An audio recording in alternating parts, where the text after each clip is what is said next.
if you're a part of a lie when the truth comes around, I think it's pretty hard for it to not burn Yeah. because it has to burn away that lie. Like if Mhm. I was like, oh, I'm doing my job and someone brought in someone who's like, oh, I can do that plus this.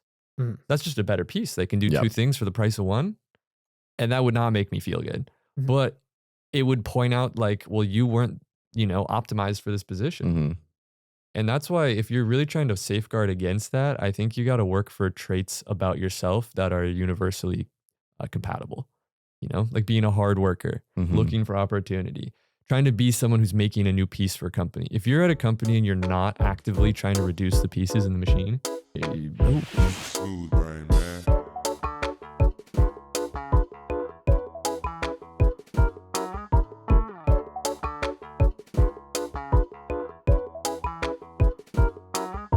Welcome to the 19th episode of Smooth Brain. 19? 19. Because I said that earlier, but I don't quite believe it. That's a lot of episodes. It's a lot of episodes. We've changed a lot. Yeah. Because Greg, your dad is saying we're less tongue in cheek now for sure. That first episode was definitely Dirty. it was a dirty yeah. little episode. I had a good time with it though. Yeah, it's fun. It was fun, but it's like now I'm like, oh, my parents could listen to any episode of this. The Mhm. first Yeah. episode, I was like, you don't get to know the name of our podcast. Is our dirty little secret, bro? That's the one my mom watched. Yeah, of The course first it one? is. Dude, why? I don't know. She's just like, I really liked it, but it was a little crass with the banana joke. And I was like, I don't remember what that is. She was like, well, it was a lot. And she was like, you do remember what it is. And I was like, I do not. Like, we made 19. That's a lot. I've forgotten. It's like, Mom, we say a lot of crass things. Yeah. That's the first time I've ever heard the word crass was when your mom was talking about our podcast. And I think I used it like 3 times after, and then I forgot about it. Yeah. It's a good description of like where it's not necessarily offensive, but it's just like you're making it dirtier than it needs to be. Yeah, it's a friendly way to be like, I don't like what you're doing, but not I awful. could see how it's acceptable in some ways. Yeah. But anyways, we're much less crass now, and I Mhm. think we're like almost civilized. Yeah. Yeah. We started out being absolutely blasted too. That's and now we're true. all the way to waters, It's like quite the transition.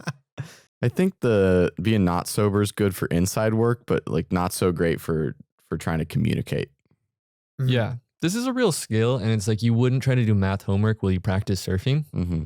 So it's cool to have experiences, but they probably shouldn't be while don't mix and match. Mhm. Mm-hmm. And it's also like one of those things, if you're like drinking with other people or smoking with other people, like we'd be asking a lot of our audience to be doing exactly what we're doing this Yeah. podcast. You know, Mhm. it's like, hey, you have to smoke this podcast if you're Yeah. listening, if you want to enjoy it, you Yeah. know? Yeah. I feel like sometimes I ask too much of people. Interesting. In what way? I think a lot of times when I like try to like be honest with people, I think I'm asking too much of like assuming they're going to listen to me. Hmm. Cause I don't know, this kind of ties into the truth topic of me being brutally honest kind of works sometimes. And I think it helps some people out. And I think it's important to be honest with your friends. But then there's times like, where's the line where like this person doesn't need to hear this right now? I feel like it'd almost be compared to telling somebody, like if they have something on their face. It's like if you're looking at somebody and there's something wrong with what you're seeing and they can fix it in like 5 seconds, then you tell that person. Uh-huh. But if you're gonna point it out and they can't fix it like the whole rest of the day, then you just don't point it out because like they're gonna be pretty bummed the rest of the day knowing that there's this thing. So it's like I feel like you tell somebody when you're like, oh, they can actionably change this now. Uh-huh. And if they can't just change it now, then it's probably like overstepping a little bit in one way or the other. Mm-hmm. I definitely agree with that. An interesting question is, what if you see someone make the same, for instance, I can't fix my hair Mhm. in the middle of a school day.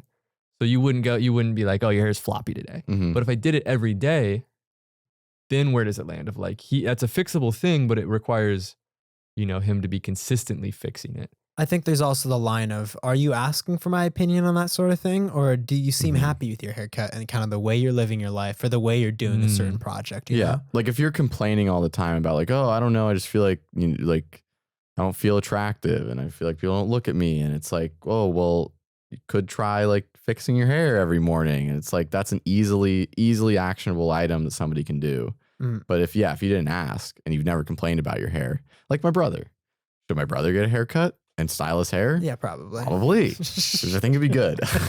But I think if I told him that, he'd go like, I don't care at all. And I'd be like, okay, that's fine. Yeah. You don't have to care. It doesn't matter. If you're stoked with what you're doing, you're stoked Yeah. with what you're doing. Yeah, the advice is that's a really good way of like, if you're gonna complain, you're inviting someone to low key want to fix you. Mhm. But if you're a happy camper, it's like, oh, you're happy, and if I'm happy, then everyone is chichis and cervezas, as my dad says. Mhm. Chichis and cervezas. I love that. But then there comes like the whole thing that I feel like happens a lot, like in my relationship and in other people's relationships. Sometimes they're like, I just want to complain and I just want someone to listen. And Yes. that's tough, but I think it is that's also a space that you need to be willing to be in, is just be there for somebody while they work through things themselves, because sometimes I'm not willing to listen to other people's advice, and sometimes other people aren't willing to listen to my advice. And getting back to truth, sometimes complaining is truth. Mhm. So that it's not positive, but it is often true. Yeah, that's true. And there's elements of it that are bonding, and then there are elements of it really annoying. Yeah, there's just a fine line, and you walk that line when you complain. It's like, because there's I feel like there's almost a line between venting and complaining. Because like venting is usually venting about things that are sort of out of your control. Like there's things happening to you, and you're like, I just want to tell somebody that this thing is happening to me. Yeah. Just because I feel like I need to get it off my chest. And it's like totally fine. And that kind of is like that is the actionable thing, like you were saying. Because those aren't really things that they can change. It's like a scenario that they're born into, or like that's intense. I don't know, but like it's just something they have to deal with, you know? Yeah. Or it's like, for me, it's like a coworker that I'm like, this person's just making my life yuck day to day, and I want to complain about it just for a little bit. But it's like, I don't expect you to fix it because you can't do anything to fix it. Yeah. I just want to have a little momentary validation that this is not great. And I find when I truly let myself sit back and listen to other people's complaints, there's value in listening. Like I find it enjoyable when I hear you complain about some of your coworker shit, because I'm like, that's wild that you have to deal with that, you know? So I think there are a lot of like interesting complaints. Yeah.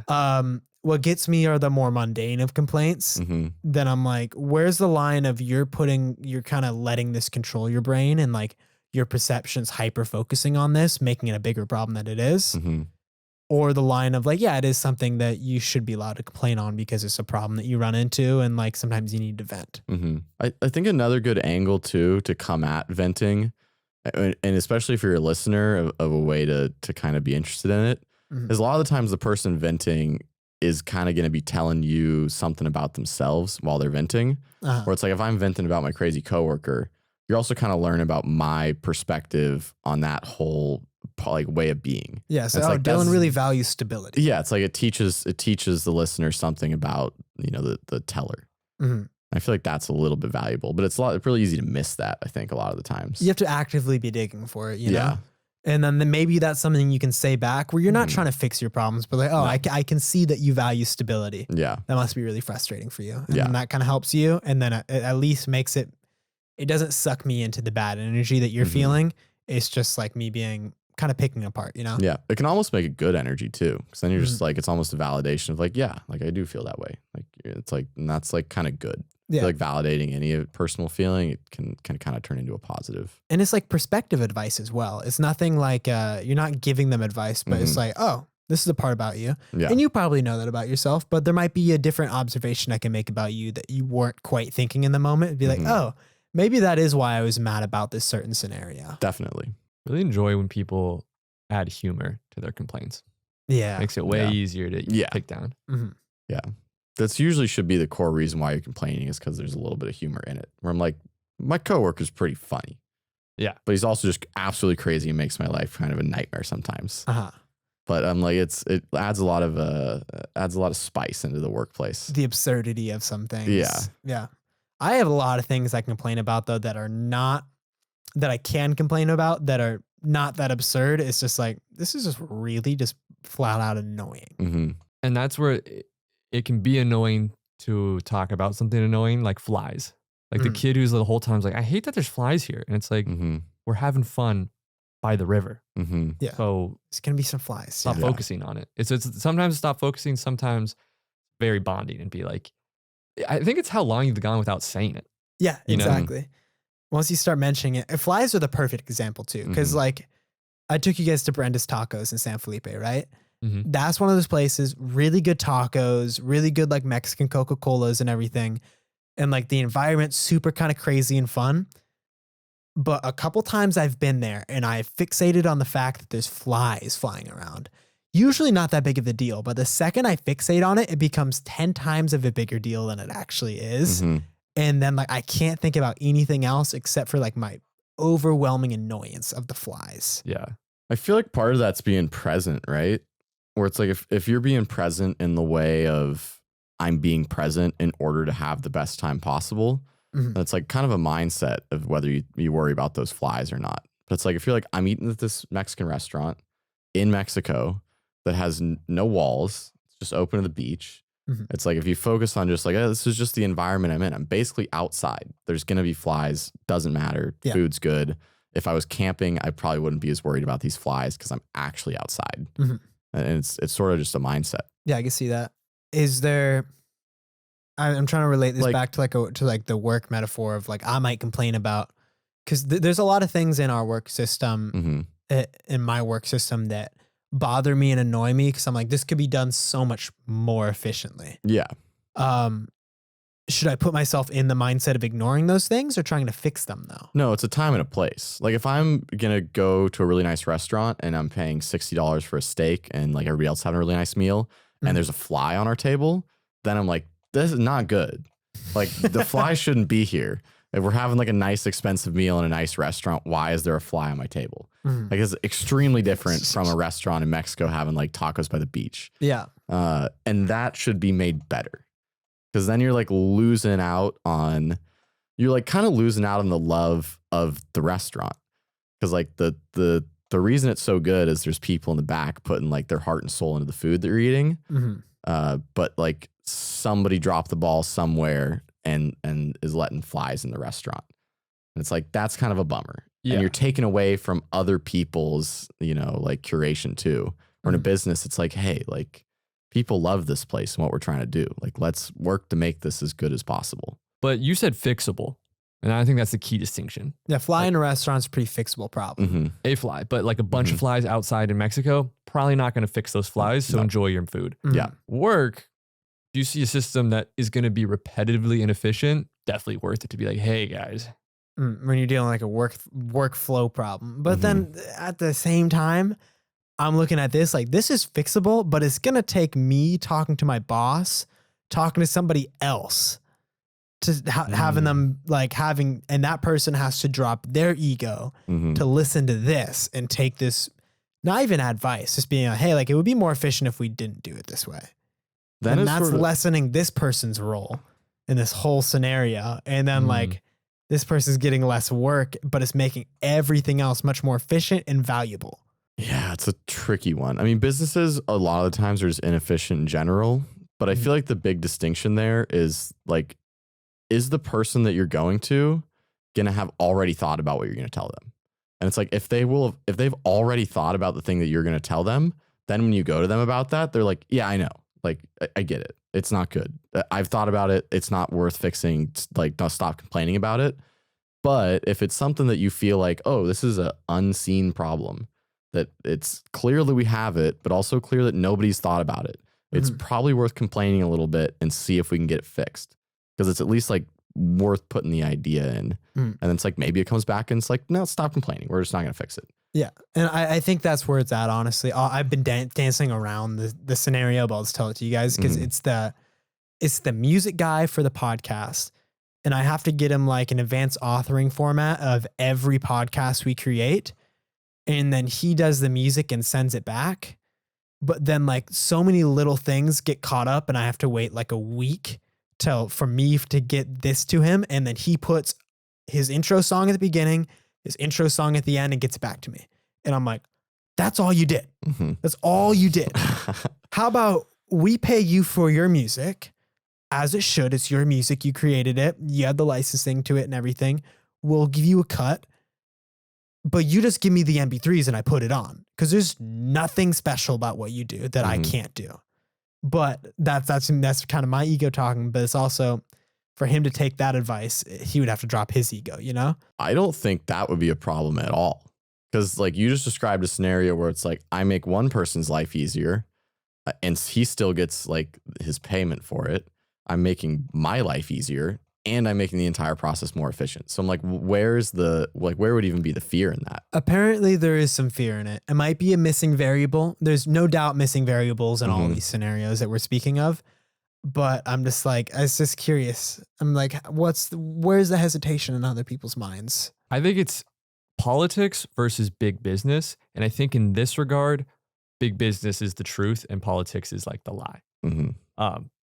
Politics being, there's a lot of people involved in what you just described. Yeah. And they all have, it's not just about hard money facts, right? Some people want to be involved. Some people want to have, there's a lot of things going on. Some people want to be involved. Some people want to actively, like our executive producer wants to actively involve the music person. Right. Understandable. I want to actively involve a lot of people into my life.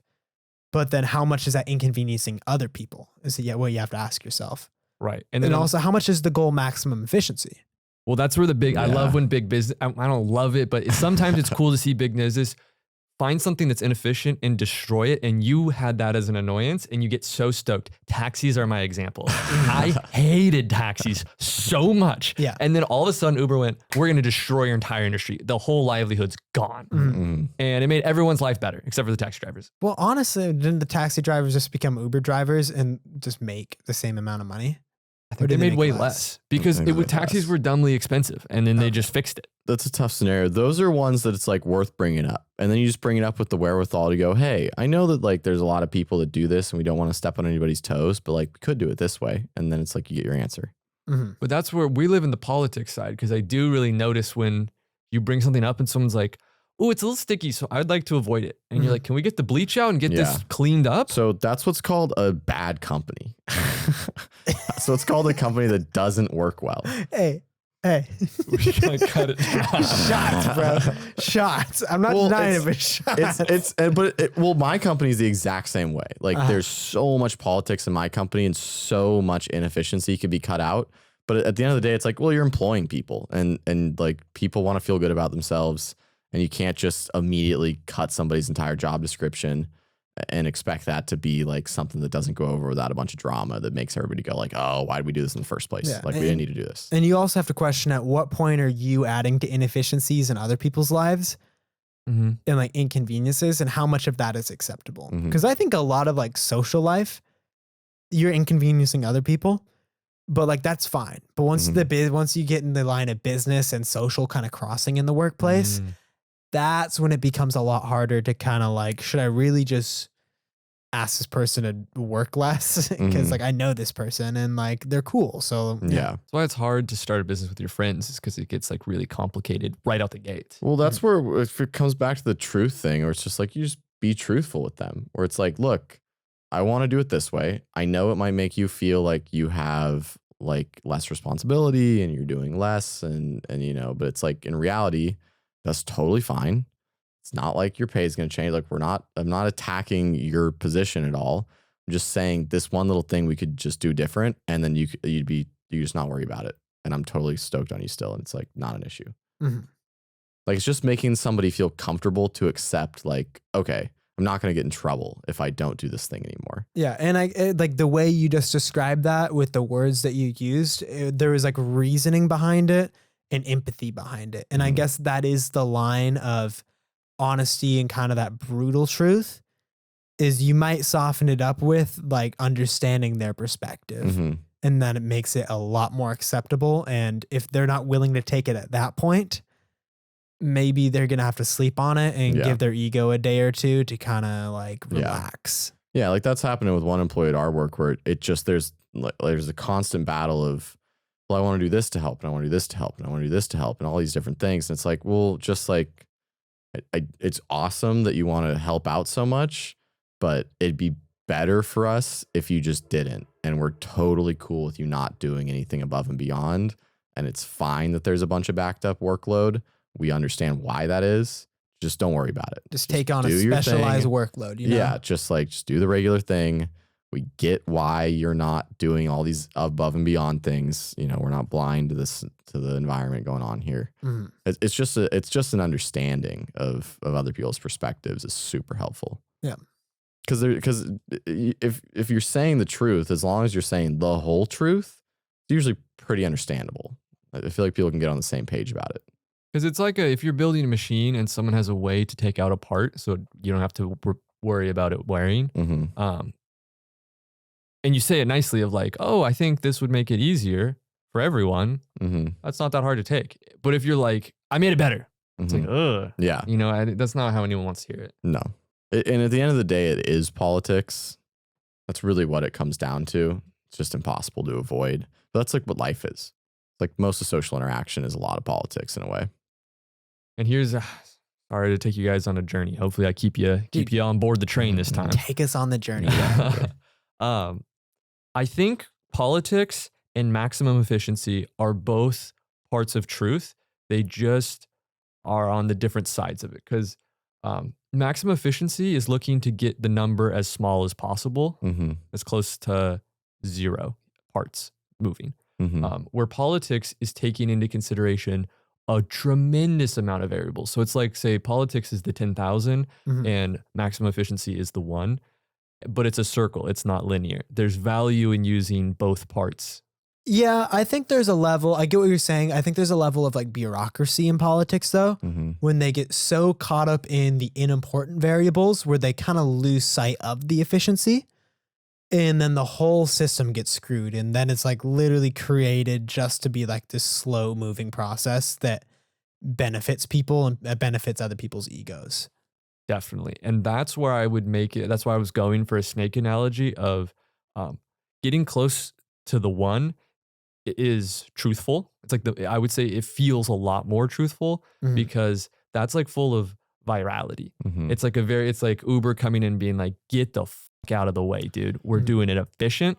And then the politics side is more like the end of the tail where it's like it's waning. It's not as visceral and alive, but there's a reason why they were brought in, you know? There's some wisdom to it. So would you almost say that if you're going to get to like the 1 in terms of efficiency, do you have to leave people behind? Because to me, this almost sounds like social capitalism versus like socialism, where it's like capitalism as a system is just maximum efficiency, but people are going to starve. And then socialism is, pretty wildly inefficient, but less people are going to starve.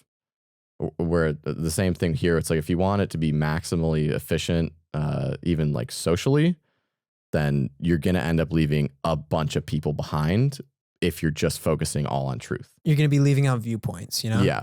Yeah. And you're going to be ostracizing a lot of people where it's like, oh, we just have this little truth bubble of people that can handle just straight up truth. And it's very efficient because of it. But that's like, you just left behind half the population, which is like not good. And I think a way that I'm hearing what you guys are saying and mapping it in my own brain is like, if we got all the 25 to 30-year-olds and we tried to do something, we'd be able to exert so much force. Where if you got all the 80 plus people in a room and we're like, hey, go move something, they'd be like, we can't even walk there. Yeah. You know? Yeah. But I think they're not useless. They're like the end of the snake, right? So they lack that like the punch, but they have some like. It depends on what you're asking them to do, though. You know, right? They have wisdom and kindness. Like write a novel, dude. Yeah, I want to listen to like the 80-year-old's novel. Right. So a pure capitalistic would be like, let's kill all the people, all the old people. Like everyone 80, get them out of politics, get them out of business. We don't need them. They're bad. Yeah. Pure socialism is like everyone is valuable and these 90-year-olds should just have as much input as the 20-year-olds. It's like someone who's 20 can actually like, you know, get it done. Someone who's 40 can get it done. 90, you know, we're just happy to have you around. Like, be cool. Yeah. Yeah. Ultimately, it is the snake thing ends up working for it. It's like, well, yeah, just all of it's important because all of it ends up being one thing anyways. Right. But I just think politics, while it is truth, it's very muddying, and I would definitely lean towards like the punchiness. So you mentioned like taking a piece out of the machine and the machine still works, and if not more efficiently. Yes. How do you guys feel if that piece was you though, or like what you felt was you? Because realistically, if it's a work environment, that piece isn't you, but that piece may be a majority of your job. Like, how do you feel if someone comes up to you and they're being honest and you recognize the honest truth and they're being empathetic too? Like, I guess you just have to adjust and see if you fit into like another part of the machine. Yeah, it's not easy. I mean, if you think about, if you put yourself in that shoes, it's like a pretty huge bummer. You're like, oh, I'm one step away from getting fired. Like, I'm one step away from these people thinking that I'm completely useless, like full stop. And then do you fight for the old and efficient system just because you're like, I recognize that this new idea is a good idea, but I want my job. We went through this. So me and a couple of coworkers sort of helped restructure our department recently. And there was one person who we went through everybody's job description. We wrote job descriptions for everybody. We were like, okay, this makes total sense from like top to bottom, except for one person. That one person literally could just disappear off this chart and it wouldn't matter at all. Like we 100% don't need their position anymore because somebody else stepped up and basically said, that position is useless. I'm going to do that position way better and create my own position outside your department and just work with you guys. So that person is not doing anything all day. Yeah, it's like we don't know what they do. Like they Dude, do it's like Creed from The Office. Bro. Yeah, like they do something all day and maybe is helpful, but it's like when nobody goes to them anymore for what we originally went to them for, because we just go to this other person. So at the end of the day, if you get stuck in that situation where it's like you're getting told like, hey, your task is no longer needed, then you sort of lack the self-awareness in the early stages of that to realize that you weren't doing too much and that maybe you should find a more effective way to accomplish what you're trying to accomplish. Yeah. Because basically somebody else just went, I can do that way more efficiently and accomplish way more, and then went and did it. Yeah. And then made them, basically irrelevant. So I guess like the first off, you have to like accept what they're saying. And second off is the actionable change of if you really want to be part of that business or part of that social group or part of that podcast, I don't know. You have to, the next question should be maybe even asking the person that brought that up, and they might understand if they brought it up empathetically is, okay, I do really want to be part of this process though. Where else can I fit in? What else can I do that works within this new system? So I guess you have to ask yourself that, but you also have to ask that person that, like, what value can I bring? Yeah. And at some point in certain environments, I think it's better to just realize, okay, the value opportunity has passed in this opportunity. I should take this as a big lesson learned, and I will bring this knowledge into my next opportunity. Or it's like at some point you do need to know when to, it's like, okay, like time to move on from this thing. Yeah. But otherwise, yeah, I mean, you definitely just have to approach it with like, all right, I'll take the honest feedback. I'll see where I can improve. Let's see how I can fit in. Like, how can I find a different niche? How can I be helpful in a different way? Yeah. And then your next way might be, you might be the guy that's offering maximum efficiency somewhere else, Yeah. Right. If you can like truly accept that and change and kind of better yourself from it. Which I think is what this person is now trying to achieve. And it's like, it does seem like they're doing more now. It's just in a different lane than what they were doing before. Yeah. Whether you know it or not, if you're a part of a lie when the truth comes around, I think it's pretty hard for it to not burn.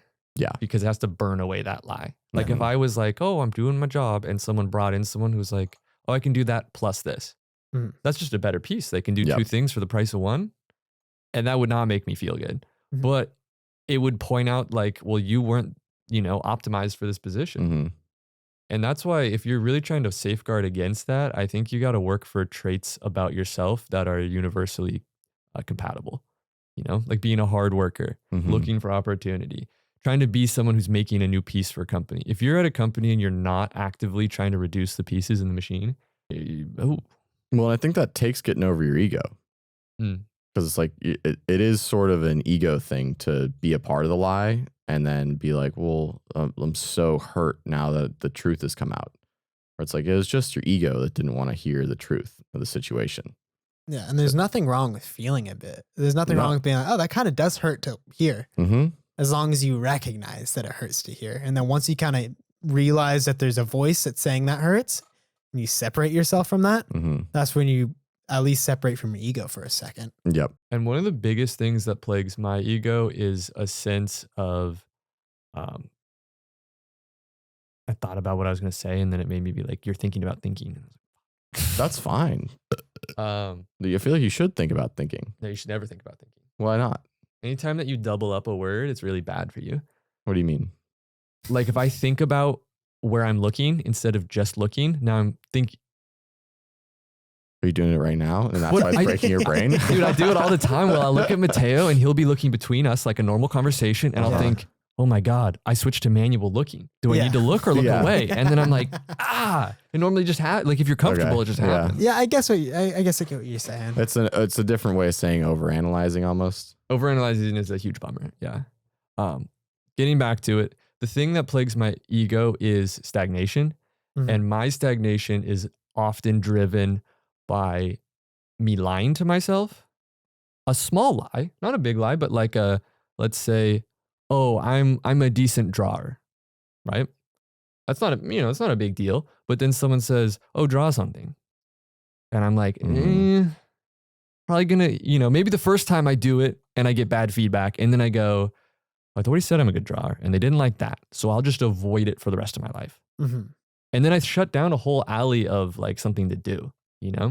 And if you do that enough times, you find yourself being like, I don't really like anything. It's like, you do like things. You just didn't give yourself the truth that you need to improve. And that kind of goes into what I've been thinking a lot with the 4 agreements is that you have to I feel like sometimes I'm being so careful with my word that I won't even say I'm a good drawer.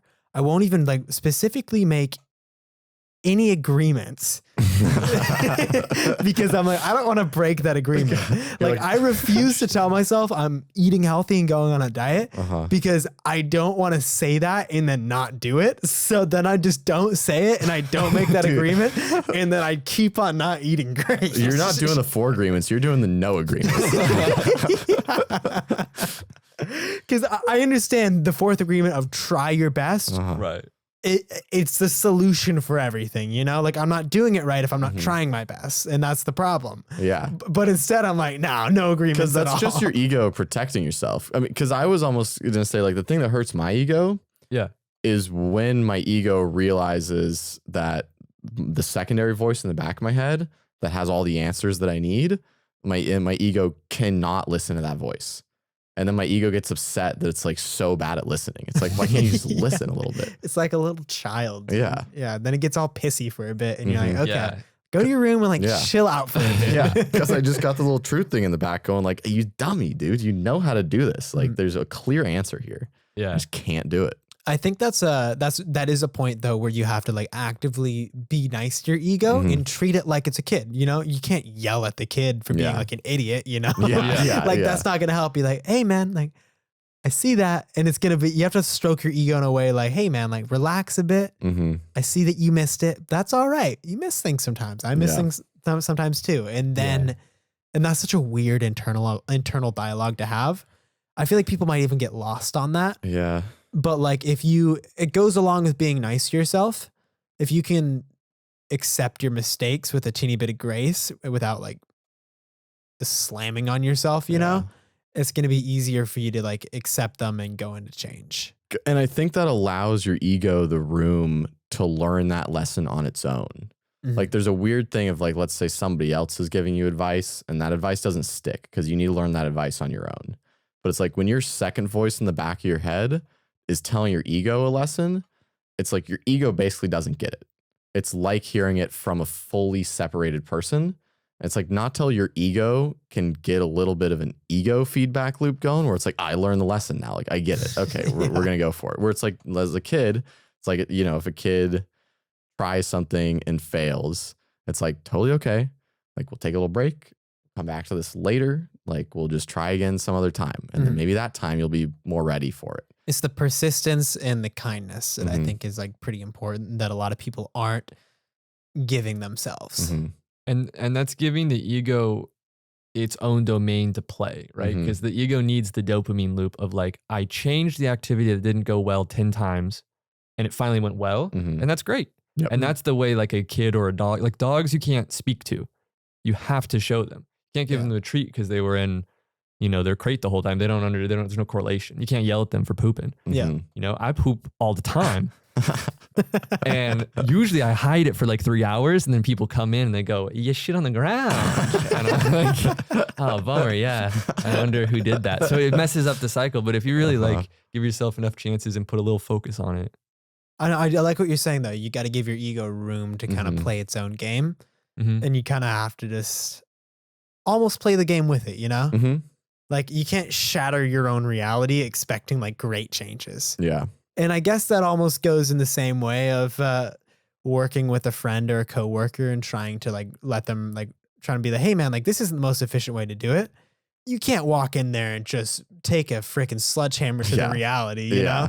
You gotta like kind of walk in and knock on the door gently and then like bring up what you're going to say. Yeah. Because you want to encourage them to like try again and then do better the next time. And it's like if you just slam their ego into the ground, their ego's gonna go like, "Ooh, never doing this again. Yeah. Never, not even getting close to it." That or fight mode, you know? Yeah. Yeah. And that's the same thing that happens personally, where it's like if you slam your own ego into the ground, your ego's just go like, "Cool, we're done with this. We're never doing this again." I like that. Mm-hmm.